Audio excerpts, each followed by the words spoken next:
주님의 명령을 따라서 예루살렘 마가다락방에서 모여있던 120명의 기도자들, 이제 오순절날이 이르렀을 때 드디어 그들에게 성령이 임하였고 그들이 다 성령의 불을 받고 성령의 충만함을 얻게 된 줄 믿습니다. 주님이 약속하신 대로 그대로 바로 그들에게 성령이 임하였던 것이죠. 주님의 약속은요, 그냥 아무에게나 쉽게 이루어지는 것이 결코 아니라는 것입니다. 약속은 오직 믿음으로 이루어지는 것임을, 또 오직 기도함으로 완성되는 것임을 우리가 기억해야 될 줄 믿습니다. 저절로 시간이 지난다고 해서 때가 되면 하나님께서 약속을 이루어 주시겠지, 때가 되면 하나님이 그 말씀대로 나에게 축복해 주시겠지, 그게 아니라는 거예요. 시간이 지난다고, 세월이 지난다고 자연적으로 이루어지는 것은 없습니다. 하나님의 약속은 우리가 믿음으로 그 말씀을 확신할 때에, 또 우리가 그 말씀 붙잡고 끝까지 기도할 때에 하나님께서 우리에게 이루어 주시는 것임을 우리가 깨달아야 될 줄 믿습니다. 오늘 주님의 약속대로 120명의 기도자들에게 성령이 임하였고, 또 120명의 기도자들은 그 성령의 능력의 옷을 입게 된 줄 믿습니다. 그 주님의 약속은요, 오늘 우리 모두에게도 동일하게 해당된다는 사실을 여러분들이 기억하시길 바랍니다. 우리 사도행전 2장 39절 말씀 화면을 보시면서 같이 읽으시겠습니다. 이 약속은 너희와 너희 자녀와 모든 먼데 사람 곧 얼마든지 부르시는 자들에게 하신 것이라. 아멘. 그렇습니다. 주님의 약속은요, 오순절에 모여 있었던 120명에만 해당되는 것이 아니라 너희와 너희 자녀와 얼마든지 하나님이 부르시는 자들 모두에게 바로 이루어 주시는 것이다 라고 성경은 말씀하고 있어요. 바로 주님의 약속은 오늘 우리들에게도 이루어지는 약속의 말씀인 줄 믿습니다. 우리 첫 번째로 따라해 보시겠습니다. 성령 강림의 증거. 오순절 성령 강림은요, 그냥 느낌적으로 그 120명의 사람들에게 임하였던 것이 아니었어요. 바로 그들이 확실하게 느끼고 눈으로 보고 체험할 수 있게 증거로서, 성령의 임함이 증거로서 나타났다는 것입니다. 어떤 증거들이 나타났습니까? 첫 번째로 바람 소리와 불로 성령이 임하였어요. 오순절에 임한 성령은요, 너무나 놀랍고 특이한 방식이었습니다. 어떤 그냥 감정적으로, 느낌적으로 성령 내가 받은 것 같은데, 오늘 나에게 성령이 임한 것 같은데, 그런 어떤 느낌의 체험이 아니었다는 거예요. 마가다락방에 모여 있었던 그 사람들 모두가 성령이 분명히 오셨구나, 그것을 눈으로 보고 그들이 몸소 체험하는 그런 모습으로 오늘 그들에게 성령이 임하였다는 것이죠. 예수님이 말씀하셨던 그 성령이 우리에게 오셨구나라는 것을 누구나 확신할 수 있었다는 사실입니다. 오늘 성령님이 그들에게 어떤 모습으로 임하였을까요? 우리 본문 2절과 3절 말씀을 다시 한번 같이 읽어보시겠습니다. 호련히 하늘로부터 급하고 강한 바람 소리 같은 소리가 있어 그들이 앉은 온 집에 가득하며 마치 불의 혀처럼 갈라지는 것들이 그들에게 보여 각 사람 위에 하나씩 임하여 있더니. 아멘. 먼저는 급하고 강한 회오리 바람 같은 그런 돌풍 같은 바람 소리가 온 집에 가득하였다라고 말씀하고 있습니다. 그리고 불의 혀같이 갈라지는 것이 각 사람 위에, 각 사람 머리 위에 하나씩 임하였다는 거예요. 120명 무리들 위에 커다란 불덩이가 이렇게 나타났는데요, 그 커다란 불덩이가 이제 갈라지면서 모든 사람 머리 위에 안수하듯이 성령의 불이 임하였다는 것이죠. 오순절 다락방에서의 성령 강림은요, 모여있던 모든 무리들이 그 성령의 임재를 보고 듣고 느낄 수 있도록, 이것이 성령 하나님의 분명한 임재임을 명확하게 아주 확신할 수 있도록 분명하고 강력하게 그들에게 임하였던 줄 믿습니다. 제가 중학교 3학년 때 교회에서 이제 중고등부 여름 학생회 여름 수련회를 갔어요. 저희가 다니던 교회도 그 당시 우리 동문교회도 30, 40년 전에 학생들이 막 200명, 300명 대가 있었다고 제가 얘기 들었는데, 뭐 제가 다니던 교회에도 학생들 숫자가 많았습니다. 100명이 넘는 그런 중고등부 학생들이 여름 수련회에 어떤 시골의 교회를 빌려서 수련회를 했었는데요. 그때 수련회를 저도 잊을 수 없고, 그때 수련회에 참석했던 아마 그 사람들 지금 어디서 무엇을 하는지 제가 다 알지는 못하지만 아마 분명히 저처럼 그때를 잊지 못할 거예요. 그 3박 4일의 수련회를 통해서 그때 참석했던 그 학생들이, 저를 비롯한 모든 학생들이요, 너무나 큰 은혜를 받고 또 다 진짜 성령의 체험, 막 그곳에서 기도하다가 방언하는 그런 학생들이 뭐 수십 명이 있었고요. 그 다음에 뭐 진짜 그 평상시에는 맨날 말썽만 피우고 그러던 학생들이 그 수련회에 참석해서 그 은혜 받고 막 뒹굴면서 밤에 회개하고, 막 밤 전사님이 고만 이제 기도하고 이제 잘하고 뭐 그렇게 했는데도 불구하고 뭐 그냥 밤 12시, 1시, 2시 밤을 새워가면서 뭐 눈물로 통회하고 회개하고 하는 그런 놀라운 역사가 그 수련회를 통해서 나타났어요. 그때 수련회에 참석했던 학생들 거의 한 명도 빠짐없이 다 은혜 받고 변화되어서 수련회 마치고 교회로 돌아왔거든요. 교회에 돌아왔는데 성도님들이 학생들의 변화된 모습을 보고 다 깜짝 놀라셨어요. 수련회 가서 도대체 무슨 일이 있었길래, 무슨 어떤 체험을 하고 왔길래 왜 이렇게 학생들이 다 변해서 돌아왔느냐. 그래서 수련회 갔다 온 다음에도 학생들이 금요 예배, 막 새벽 예배 막 다 참석하고 제일 앞자리에 앉아가지고 막 찬송 막 뜨겁게 부르고 제일 크게 기도하고, 담임 목사님도 깜짝 놀라시고 성도님들도 깜짝 놀라셨죠.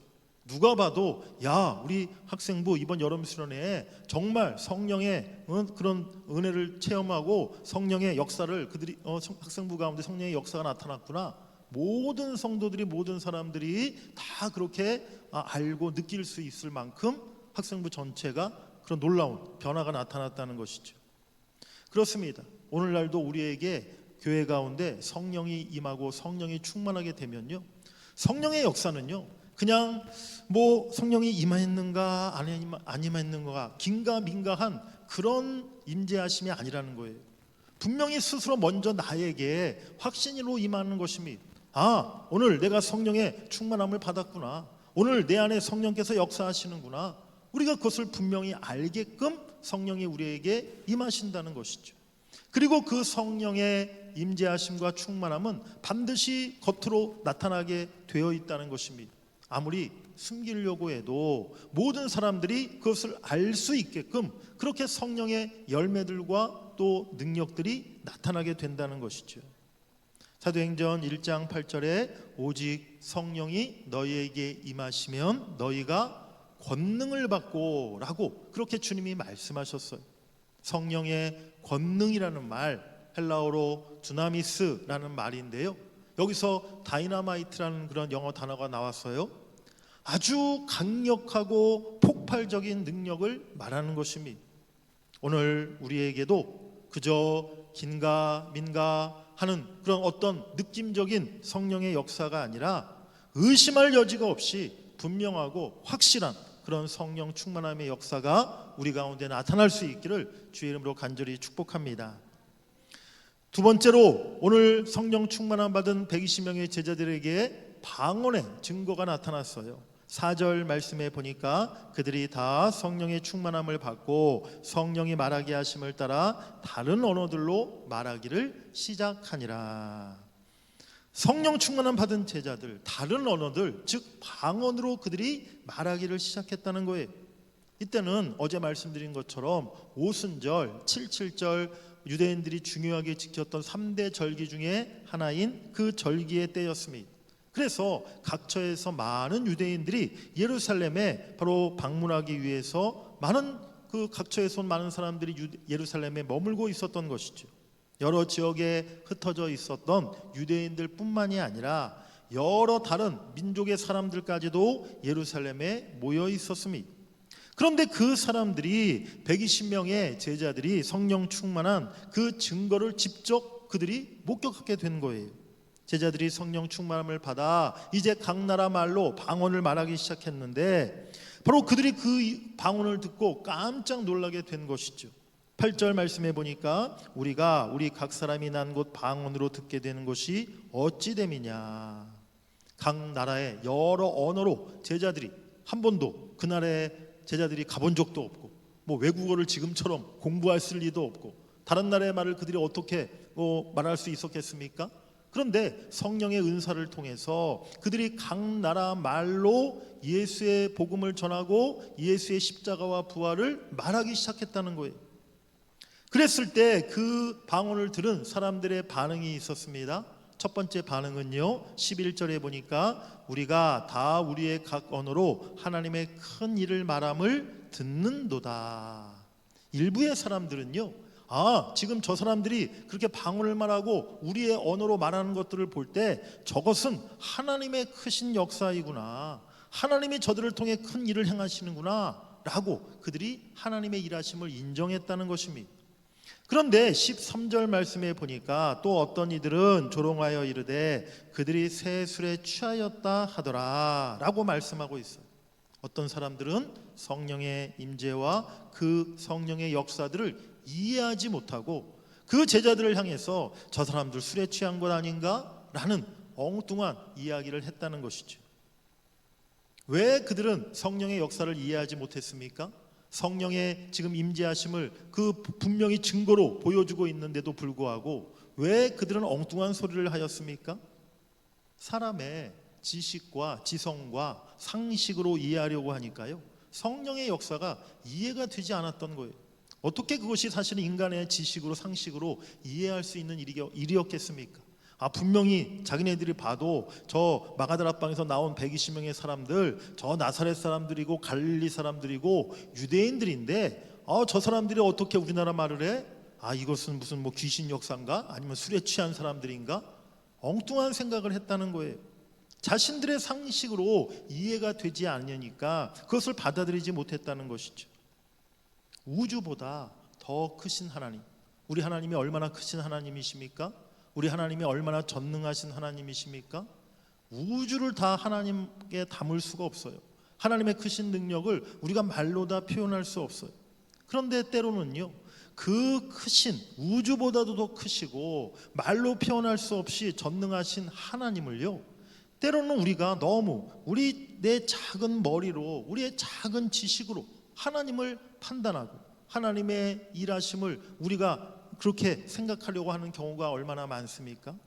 내가 이해되지 않으면, 내 지식과 내 경험과 상식으로 그것이 받아들여지지 않으면 그것을 우리가 받아들이지 못하고 하나님의 일을, 하나님의 역사하심을 우리가 인정하지 못하는 그런 경우가 있지 않습니까? 초대교회 오순절 성령 강림 이후에 오늘까지 성령의 역사는 끊임없이 계속되어 왔습니다. 그러한 성령의 역사를 통해서 세계 곳곳에 주님의 교회가 세워졌고, 성령의 역사를 통해서 오늘까지 교회는 부흥하였고 수많은 영혼들을 구원의 길로 인도하였음을 우리가 깨달아야 될 줄 믿습니다. 우리가 살고 있는 지금 이 시간에도 여전히 성령의 시대가 계속되어 가고 있다는 사실을 여러분들이 잊지 마시길 바랍니다. 오늘도 성령 하나님은 일하고 계세요. 우리 가운데 성령 하나님 역사하고 계세요. 우리의 지식, 우리의 작은 생각에 머물러 있지 마시고 우리가 크신 그 하나님의 능력을, 크신 성령님의 역사를 우리가 바라보며 믿음으로 기도해야 될 줄 믿습니다. 그리할 때 우리를 통해 하나님이 놀라운 성령의 은사를 허락하시고 또 그 놀라운 은사를 통해서 하나님의 살아계심과 주님의 복음을 우리가 증거하는데 쓰임받도록 하나님이 역사하실 줄 믿습니다. 두 번째로 오늘 마가다락방에 무리들에게 임한 성령의 불, 과연 이 성령의 불이라는 것이 무엇을 의미하는 것일까요? 오늘 성령의 불이 임하였다는 게 어떤 의미입니까? 우리가 성령 체험했다, 내가 성령 받았다 할 때 기도하는 중에 내 마음이 막 불이 임한 것처럼 마음이 뜨거워지고 진짜 불이 내 가운데 들어온 것 같았다라고 그렇게 간증하시는 분들이 많으세요?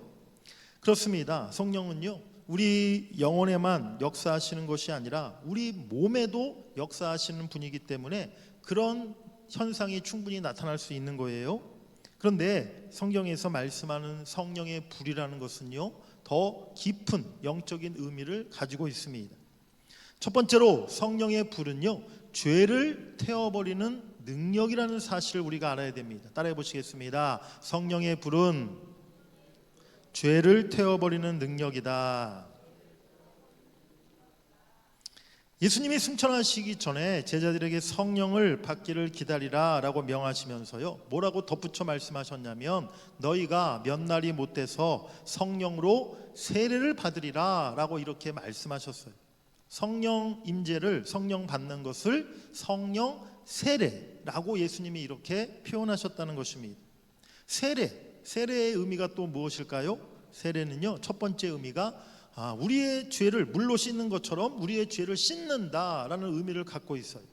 그렇습니다. 성령이 우리에게 임하게 되면 성령의 불이 우리 안에 있는 모든 더럽고 추한 죄와 악한 생각들을 다 불태워 버리는 줄 믿습니다. 죄 중에 거하면서 그 죄로 인하여 구원받을 수 없었던 우리 모두에게 성령이 임하여서 그 성령의 불로 우리의 모든 죄가 다 태워지고 우리가 깨끗이 씻음받게 되었다는 사실을 우리가 기억해야 한다는 것이죠. 오늘도 우리 안에 남아있는 죄와 우리의 악한 생각들, 그것을 우리가 어떻게 없앨 수 있습니까? 내가 죄짓지 말아야지, 나쁜 생각 품지 말아야지, 정말 그렇게 우리가 다짐하고 또 다짐하지만 없어지지가 않잖아요. 그런 생각과 마음들이 우리 속에서 사라지지가 않잖아요. 그것을 없앨 수 있는 방법, 우리가 성령의 충만함을 받아 성령의 불이 우리에게 임하면 우리 안에 남아있는 모든 죄의 찌꺼기들까지도 하나님께서 다 태워버리실 줄 믿습니다. 두 번째로 성령의 불은요, 새 사람을 만드는 능력이에요. 따라해 보시겠습니다. 성령의 불은 새 사람 만드는 능력이다. 우리 에베소서 4장 24절 읽어보시겠습니다. 하나님을 따라 의와 진리의 거룩함으로 지으심을 받은 새 사람을 입으라. 아멘. 사람은요, 사실 잘 변화되기가 쉽지가 않아요. 무슨 법 가지고 교육 가지고 상담한다고 해서 새로운 사람으로 되지가 않습니다. 죄인이 거듭나고 새 사람 되기 위해서는요, 성령의 불이 임해야 되는 줄 믿습니다. 성령의 불이 나의 옛사람을 다 태워버리고 나를 새 사람으로 변화시킨다는 것이죠. 성령의 불은요, 우리의 망가져 있었던 인격과 성품과 감정과 습관까지도 바꾸고 변화시키는 그런 능력이 있다는 거예요. 성령의 불을 받고 성령의 충만함을 얻게 되면 성령께서 이제 내 삶을 주장하시고 나를 온전히 다스리시기 때문에 우리의 생각과 마음과 말과 행동까지도 완전히 달라지게 되는 줄 믿습니다. 마가다락방에 모여 있었던 120명의 무리들 한결같이 다 초라하고 힘없고 아무런 능력이 없었던 그런 사람들이었어요. 그런데 그들에게 성령의 불이 임하고 나서 이들이 완전한 새 사람으로 변화되었다는 것이죠. 성령 받고 나니까요, 그 이전에 의심 많고 두려움 많고 비겁하였던 제자들의 모습이 아니었어요. 그들은 이제 어디를 가든지 당당하고 용감하고 담대하게 복음을 전하는 그리스도의 용사가 된 줄 믿습니다. 죽음조차 두려워하지 아니하고 주의 명령을 따라 순종하며 하나님의 놀라운 구원의 역사를 그들이 이루게 되었다는 것이죠. 우리 요한복음 14장 12절 말씀 읽어보시겠습니다. 내가 진실로 너희에게 이르노니 나를 믿는 자는 내가 하는 일을 그도 할 것이요 또한 그보다 큰 일도 하리니 이는 내가 아버지께로 감이라. 아멘. 우리가 주님이 하신 일보다도 더 큰 일을 하실 수 있다라고 주님이 우리에게 말씀하셨어요. 어떻게 우리가 주님보다 더 큰 일을 할 수가 있겠습니까? 우리같이 연약한 사람들이. 그런데 성령이 우리에게 임하면 성령의 능력으로 우리가 예수님이 이 땅에 계시는 동안 하셨던 일보다도 더 큰 일들을 이루어내실 수 있다는 거죠. 바로 여러분 모두가 또 우리 교회가 성령의 능력을 통해서 참 놀라운 하나님의 일들을, 역사들을 감당하는 그런 삶을 살아갈 수 있기를 원합니다. 마지막으로 성령의 불은요, 전도와 선교의 능력입니다. 따라해 보시겠습니다. 성령의 불은 전도와 선교의 능력이다. 성령의 불을 받아야, 성령의 권능을 받아야 우리가 주님의 증인, 복음의 증인이 될 수 있는 것이죠. 예수님을 따랐던 제자들 성령의 불을 받고 나서 그들의 남은 인생 전체를 복음 전하는 일에 바치게 되었습니다. 120명의 무리로 시작했던 초대 교회가 예루살렘과 유대뿐만이 아니라 사마리아와 정말 아시아와 유럽 땅끝까지 복음을 전하고 교회를 세우는 일에 놀라운 선교의 역사를 그들이 이루게 되었다는 것이죠. 그들의 가슴에는요 성령의 불이 있었어요. 성령의 불이 그들의 마음을 뜨겁게 만들었어요. 성령의 불이 곧 전도와 선교의 능력이 되었음을 여러분들이 믿으시길 바랍니다. 성령의 불이 타오르는 교회, 성령으로 충만한 교회는요 전도하는 교회, 선교하는 교회가 되는 것입니다. 우리 동문교회가 그런 교회 될 수 있기를 간절히 바랍니다. 오늘 예수님의 약속을 바라며 성령의 임재를 간절히 기다렸던 제자들에게 오순절날 성령이 바람같이 불같이 임하였으니 오순절 성령 강림 이후에 이제 성령의 시대가 시작된 것이죠. 오늘날 우리도 지금 성령의 시대를 지금 살아가고 있습니다. 우리의 신앙생활이 성령의 함께하심이 없이는 단 하루도 올바로 우리가 지탱할 수가 없고, 교회는 성령의 역사 없이 든든히 세워져 갈 수 없다는 사실을 우리가 기억해야 될 줄 믿습니다. 오늘도 우리 안에 성령께서 항상 살아계셔서 우리를 다스리시고 우리를 이끌어 주시기를, 또 내가 성령 충만한 그리스도인이 될 수 있기를 우리가 더 기도하고 힘쓸 수 있기를 원합니다. 특별히 다음 주간에 있을 신년 부흥회를 통해서 우리 교회 가운데 다시 한번 성령의 뜨거운 불이 임할 수 있기를 원합니다. 제가 중학교 때 학생부 수련회 말씀을 드렸잖아요. 네, 그와 같은 역사가 이번 신년 부흥회를 통해 우리 교회 가운데 있기를 원합니다.